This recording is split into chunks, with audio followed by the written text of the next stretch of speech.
Welcome to Backstage with Kennedy. This little show will be your remedy. From Toronto, spanning across the sea. Cool people, lots of laughs. This is your favorite podcast.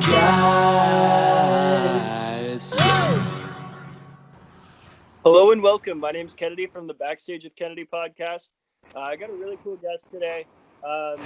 Somebody who I've somewhat known him through online presence, and we have a lot of mutual friends within the music scene. And he seemed really excited to get on the podcast, and you know what? I've been listening to his band for probably the last year, quite a bit. So I'm super happy to have him on the podcast. It's Alex from the Lexington Cure. Alex, how you doing, bro? Doing great, Kennedy. Thanks, man. Appreciate it. It's an honor, dude. Fucking, this is. I've watched a lot of these. Especially I dug the Annie Queen ones with that was with Emily Bones. That was sick there. And then the Down Belows, the guy from the Down Belows too. I played with that band. Oh my god, shit, that's fucking a long time ago. And you know what though? I was gonna say though, hey, kudos to you, man. I was checking out some of your stuff, like from like the Kennedy rap. That from your rap days, dude. Now that tune you have with Gloomy, Lose Everything, fucking sick, man. Love it. It was great, really good. Yeah, we really wanted to on that one. We really wanted to incorporate like our like punk side of things because we both grew up on like that punk screamo type music. So we're like, yo, it'd be sick to put it in a hip hop song because nobody does that shit. So let's just do it. For sure. Yeah, no, I watched, it was a couple months ago, I watched this documentary on an artist called Lil Peep. Yep. And he was fucking also a pioneer of that. They're mixing kind of punk with like an emo stuff with like trap beats and whatnot. And yeah, really, really interesting. Really, I think that's why I dig your shit so much. So yeah, totally. That was great, man. So yeah, a little bit about you. So yeah, you got this band selection here. Man, you guys are really sick. Oh, thank you. Right off the bat, I actually got a comparison. I don't really like to compare bands too much, but there is somebody who I think you should check out, you personally, because your voices are very similar, actually, and I think you have a very unique voice, and I love it. There's a guy from, I believe he's from Seattle, Washington. Okay. He goes by the name Fences. I don't even know if he's still okay. I don't even know if he's still making music, but you got to check the guy out. You can probably find him online, but dude, 100%. I'll check him out. I'm always looking for new tunes. I love it. Yeah, sounds great. Yep. Yeah, but so when did you start the band? How many years ago was that now? We've been probably about 3 years, I guess. I guess it's been about 3. Originally, it was 2 bands. Juice, Justin, the guitar player, and myself were in another band called Something Fatal that dissolved, and he went on to another band that eventually dissolved. And then the guitar player, bass player, and drummer, Kyle, Alex Winkworth. I go by Fruch, and he goes by Alex, so they call him the real Alex. But and then Jackson, who I think you probably know from the Radicals as well, and they were in a band called Elias. And it's funny because actually Alex put it this way. It kind of started like a business arrangement where Justin and myself had been writing songs. We'd always written had always written well together, and so we really wanted to. And we knew Kyle, the guitar player, had done some recording. We really wanted him to record some of these songs that we've been working on, but we wanted a full band sound.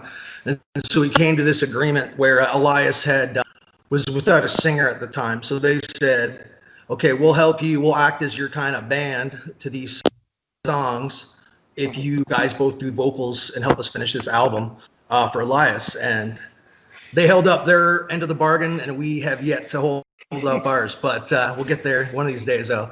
And so, yeah, we all came together, and it was just super...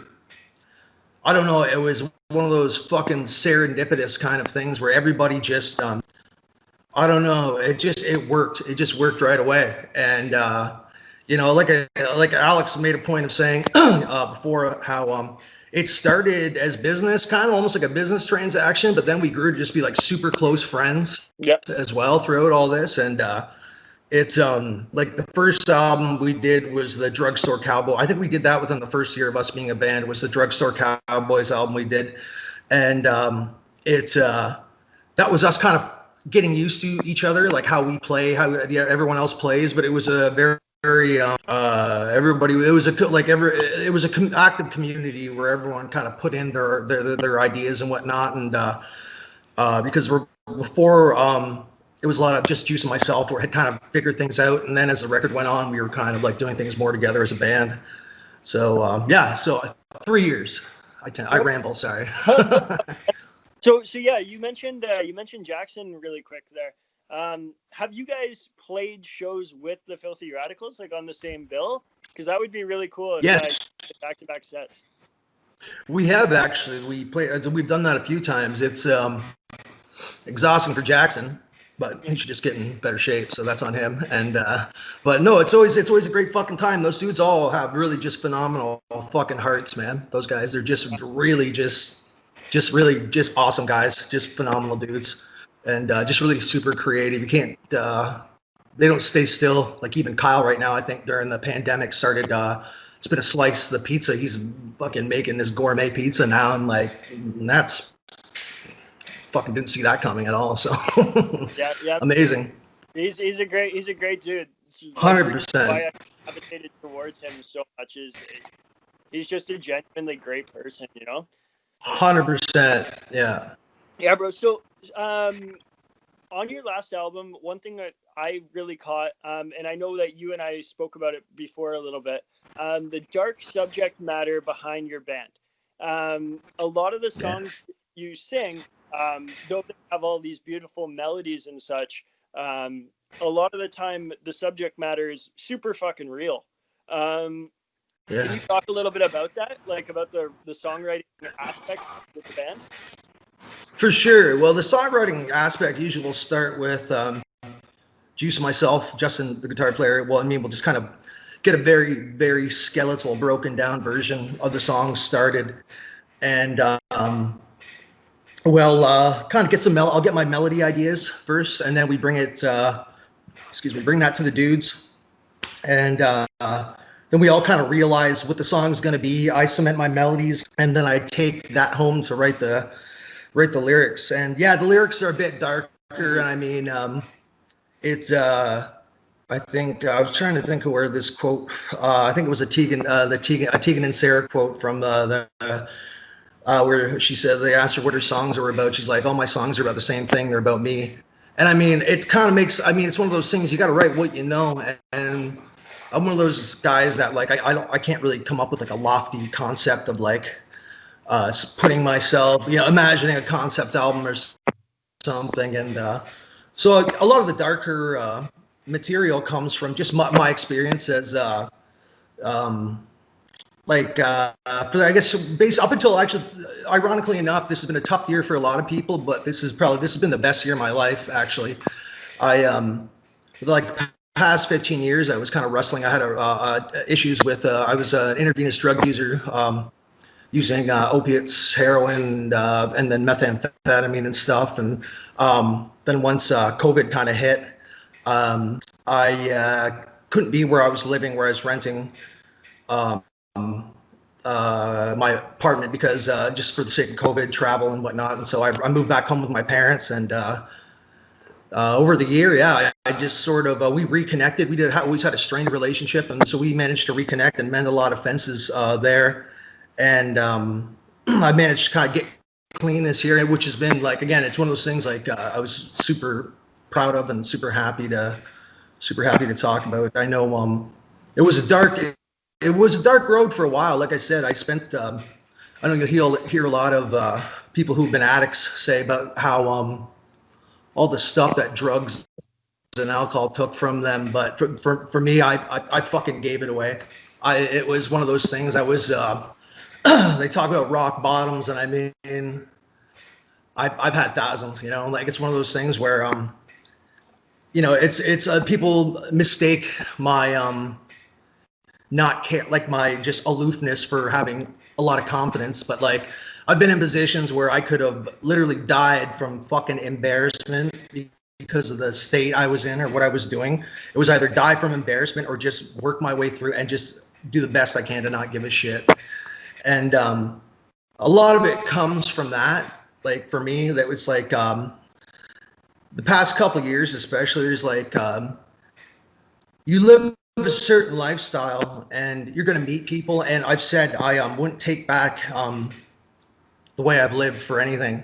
I've met some of the most genuine and real people in the what some might consider the underbelly, some of the most interesting, some of the most like original characters you'll ever fucking know.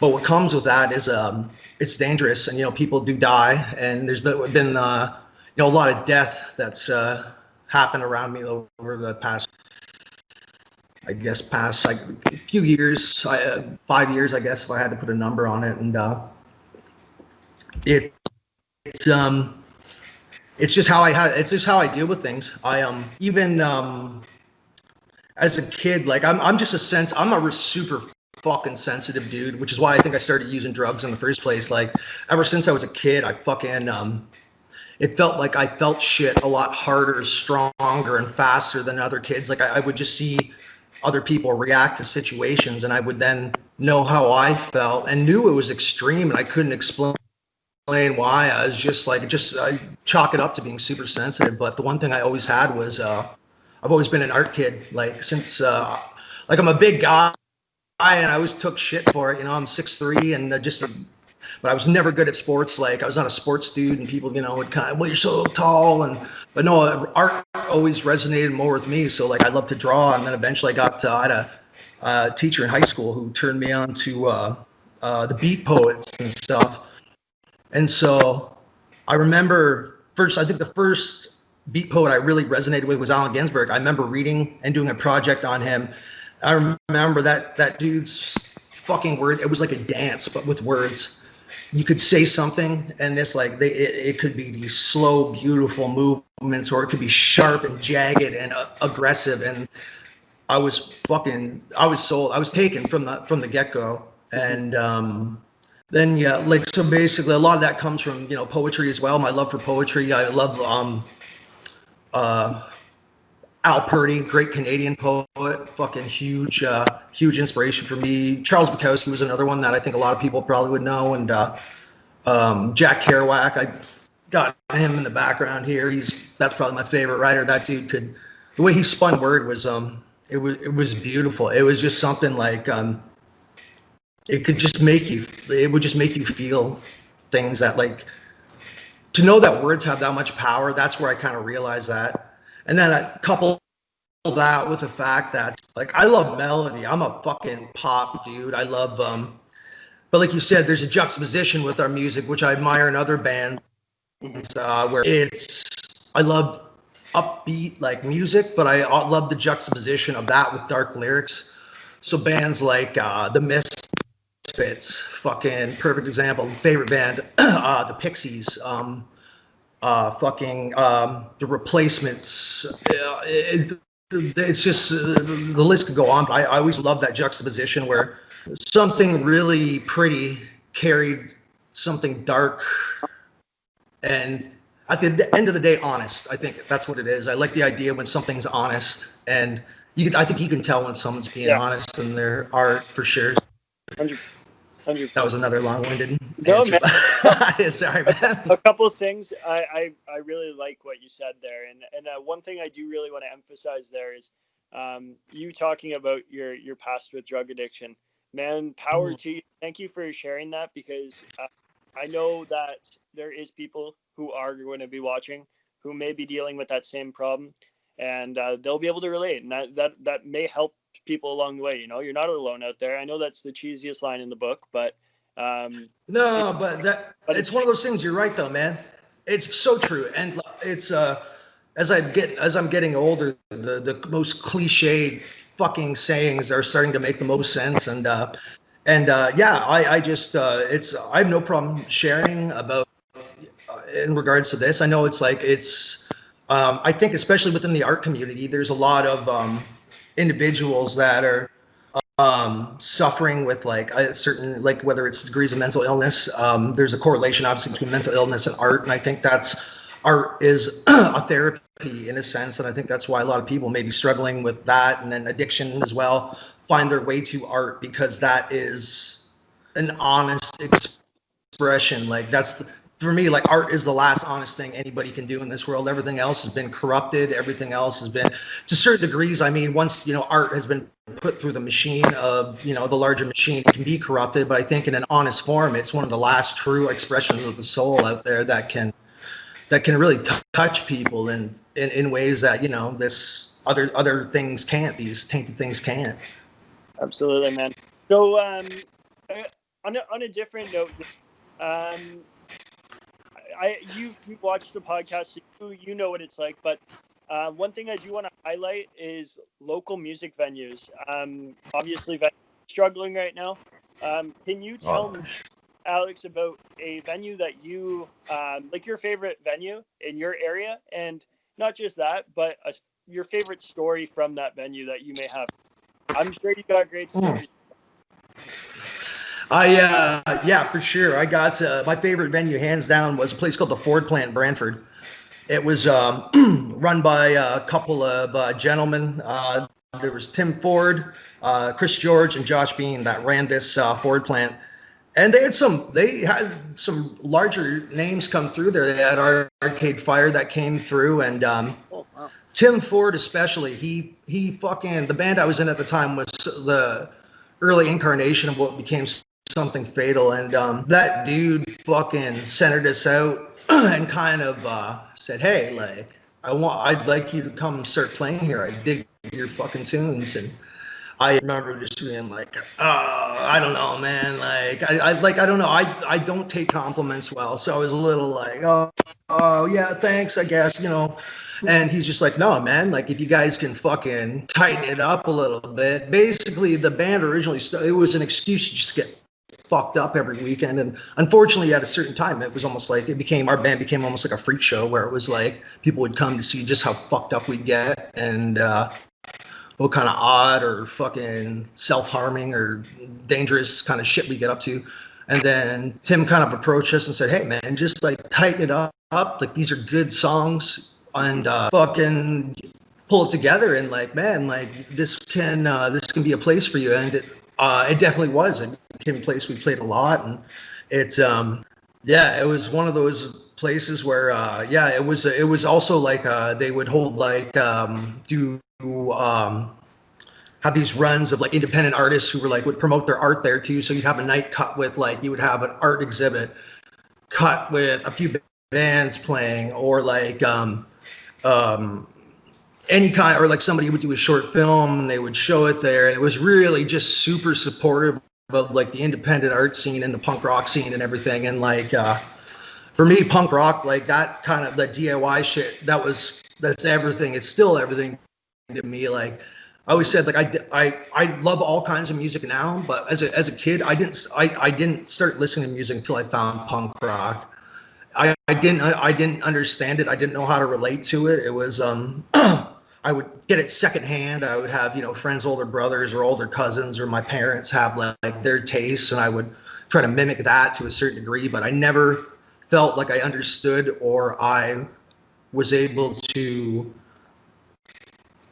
feel a kinship with any kind of music. But I remember I got the Fat Record compilation, Survival of the Fattest. And I remember that was just a stellar fucking lineup of bands. Like I remember Diesel Boy, and there was Snuff, and oh my god, No Use for a Name, and Propaganda, and like it was just fucking. I remember just like hearing these tunes, and I was just like, I get it. It's like for once I feel like somebody let me in on the secret, because I know music was a powerful thing for a lot of people around me, but I didn't get it until I found that band, like the kind of the Fat catalog, and then the Epitaph catalog, and then through that kind of like going through all the inner workings of punk rock and everything, and then expanding out from there. And like that was kind of my doorway that let me in on the secret of what was so special about music. And so those kind of principles and everything it stood for. Again, my big thing as far as music goes is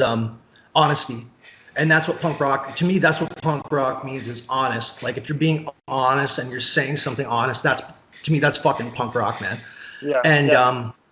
like I've said this before, as like there's two kinds of musicians. There's the artists and there's the performers. And there's performers that are almost kind of like, they're a bit of a wolf in sheep's clothing, where, you know, the artist, the reward for participating in this music, creating this music, is that narcotic bliss that comes with creation. Mhm. Making that music is fucking so powerful. It's from a, take it from a dude who's been a fucking drug addict for however long, you know, there's no greater high than when like you find that melody that fits that guitar piece and these lyrics that fit that melody and that drum beat. There is no greater sense of bliss than that. And that's the reward for the artist. Mhm. For the performer, it's different, where their reward comes from being seen on stage. That, and again, providing a very similar service. They are on stage, but they feed off the crowd, and the idea of, you know, being seen and seeing, and like, not to discredit that or anything, but like my own personal opinion is that as far the path of the artist is a bit more genuine, I feel, anyways. Yeah. Um, No, yeah. I feel that. So, of that venue, do you have any like awesome stories from that venue? Ooh, I don't know. Yeah, there's shit. Let me think here now.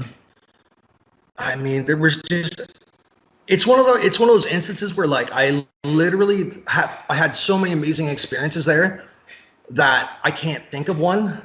Yeah. And even if I could, it would do a disservice to, Do the other ones. by just limiting, yeah, limiting it to just that one experience. Like I feel like, yeah, it would completely do a disservice to that. It was a place where like it helped me, you know, find myself, helped a lot of people find who they were. It was an island of misfit toys, man. People that, you know, didn't know where they fit, and, you know, saw a bunch of other strange people doing strange things, you know, but that weren't strange to them, and it wasn't strange to us. And Yeah. we were able to come together and just like be together in that oddness and that strangeness. And that, to me, is that was fucking something I'll be grateful for till the day I die. It's a beautiful thing, that that sense of community that you kind of can create with the music scene, and certain rooms in general. Like I'm personally like that with the Bovine. You know what I mean? Anybody who walks Yeah, in I the saw Bovine, that. I feel like I've already got that connection with them, and it's just time in there and the people you've met over that time. You know what I mean? Well, Some places that are obviously better than others too. Like it's a magical thing, right? it's true, it's true. But like you said, like you identify with, you know, that place. Some places almost act as like this vessel, or this like conduit for like introduction. And like, especially, I think we were talking before, when we were setting this up, you and me were talking about you know, you almost feel like you find these long lost brothers and sisters that, like, you Yeah. know, here you were kind of held these strange ways and these like strange appreciation for strange bands. And like, you know, you never fucking felt more alone in your entire life. And then all of a sudden, lo and behold, here's a room full of people that are just fucking like you. And it's like, it's overwhelming. And it's the prettiest fucking sight to see somebody, like a room full of people that, like, you know, understand you, Hmm. and you know that you understand them. And like, that's, yeah, that's something that could never be taken for granted on my part. 100%. So, um, brother, I appreciate you coming on this podcast so much. Before I wrap this up, though, I do want to just give a quick, just let everyone know what's about to go down on this podcast. So, Alex was gracious enough that he actually sent an unreleased demo to me from the Lexington Cure, and I'm super excited about this because I haven't done this on the podcast, and I really like the band. So he sent it to me. I really enjoyed it, and I'm gonna put this on at the end of the track. I'm gonna put it on with the the hot sauce promo, um, and yeah, we're gonna do that. Hot stuff, hot sauce, and we're gonna play that song throughout the while that promo's up. So I'm super happy that you did that, Alex, because I think people do need to listen to your band, and I think they'll Hey, relate. thanks so much, man. Thank you. Yeah, no, I appreciate that a lot. I just want to say, the one thing I just really wanted to reiterate before this is what I'm able to do, what I'm given the opportunity to do comes because I am able to play with five super fucking talented and just giving fucking caring individuals. That there's Kyle Winkworth, who is a fucking virtuoso on guitar. This guy, and just a fucking creative fucking powerhouse, man. And then there's Alex Winkworth. They both have the same last name, but no relation. Bass player. Fucking dude is just like the guy. He is music. That dude is fucking music. He knows it inside and out. And again, just caring fucking dudes. Then there's Jackson, obviously, fucking hilarious character. And Jackson's kind of, he's got this, sort of goofy, jokey kind of, but man, I've never met another individual that has an appreciation for fucking music like Jackson Cronmiller has. And it's incredible. And then there's Justin Hammond. He's been my fucking dude, my fucking writing partner, the guy I've worked with the longest. And again, he's my fucking other creative half, man. And it is a fucking honor to play in this band and play music with these guys. I don't know, we don't take what we're doing for granted whatsoever. We make music because we love to make it. Sorry, I lost you there, man. Shit. Oh, sorry, man. One sec. yeah, Okay, no I think we're good. Sorry, I tripped out a little bit. Oh, no worries. But yeah, I just was saying it's a fucking honor to play with these guys. Like what we do because we love doing it, and we feel that we have a message. Like we understand, they give to me. I always feel that music, the actual instrumentation, is a fucking vessel for a message, and they give me the most beautiful vessel to send a message out there to people that you're not alone, you're not fucked up, and if you are, it's okay. And if if you're hurting, it's okay. And there's other dudes out there. We're all five dudes that are fucking, we're weird as fucking hell, but we accept each other for it. And there's other people out there that'll accept you as well. And that's paramount. It's paramount to our message. And no, it's like I said, it's an honor to play with those dudes. I just really wanted to fucking put that out there. No, well. that's it seems like a true brotherhood. It doesn't seem like it's just a couple of buddies playing music. You're a brotherhood. That's what it sounds like. It really is. It's honestly, it's a fucking, and it's one of those times. It's a time in my life when I'm with those dudes jamming, that's a time in my life where I could, there's no way you have moments where you feel alone, but that is the least alone I feel in my life when I'm playing with these. It's like being in a gang, man. And I have the courage and confidence to try things musically, lyrically, and they're always super supportive of everything that I try, even though it's it's a bit darker. I know it is, but I mean, there's a place for that, unfortunately, not unfortunately, but I mean, there's a place for that, where it needs to be addressed. I think certain things, and you know what? Sometimes these dark elements need to have a bit of humor twisted on it as well, just to kind of, shine a bit of light where it's dark. And yeah, it really is a brotherhood. And these dudes, again, it's all kind of finished saying what, how Alex put it, is it started as a business transaction, and then we all ended up just being friends, being fucking just great friends, just, yeah, like you said, brothers, man. And it's something that greatest thing that's ever happened to me in my life, easily. Well, shout out to Lexington Cure. You guys rock, man. I love listening to your music, and Thanks, I will continue to listen. I know that you are working on stuff, and probably we'll see where we're at when COVID ends, or when the world reopens, and we'll figure out what's going on with the Lexington Cure next. All right. So, brother, again, I appreciate it. Thank you so much for coming on the podcast, man, and thank you everybody who listened as well. Hey, thank you, man. I appreciate that. This was like an honor. Like I said, what you're doing right now is fantastic, dude. You got a real you're doing a service out there to the music community. It's special, and you're taking people that otherwise maybe wouldn't have the chance to kind of get their music out there.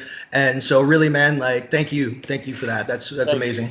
Thank you for the kind words, man. That means a lot. That's why I'm doing it. You know what I mean? Hey, thank you, brother. That's great, dude. You take care. Thanks everybody. Take care, dude. I'll talk to you later, man. Have a great one. Stay safe and healthy.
Sex inside the safest places. I cut my teeth by way of transient races.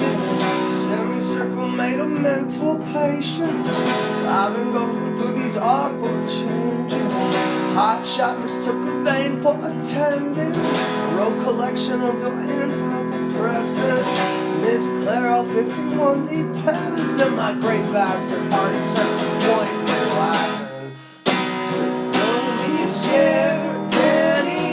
Well, Daddy, don't be scared. Don't be scared, Daddy. Well, Daddy, don't be scared. Saw you off to another nowhere. Squandered affections on some blue eyes and blonde hair. Thought you lived forever in the swimwear. Burning off your fingers with a mediocre death stare. Scumbag parade on your birthday. Wishes on a glass cake. Run, run, buddy, won't you come out and play? That's all these things I wanna see you anyway. Don't be scared, Danny. Well, Danny, don't be scared. Don't be scared, Danny. Well, Danny, don't be scared. Your mama gave us time. Your mama gave us trailing off. Wash it down and out to the heart. And she splatters a dirty look inside of her Broadway protesting. No one cares, Danny. Danny, nobody cares. I know you're scared, Danny. Danny, don't be scared. No one cares, Danny. Danny, nobody gives a fucking shit. I know you're scared, Danny. Danny, don't be scared.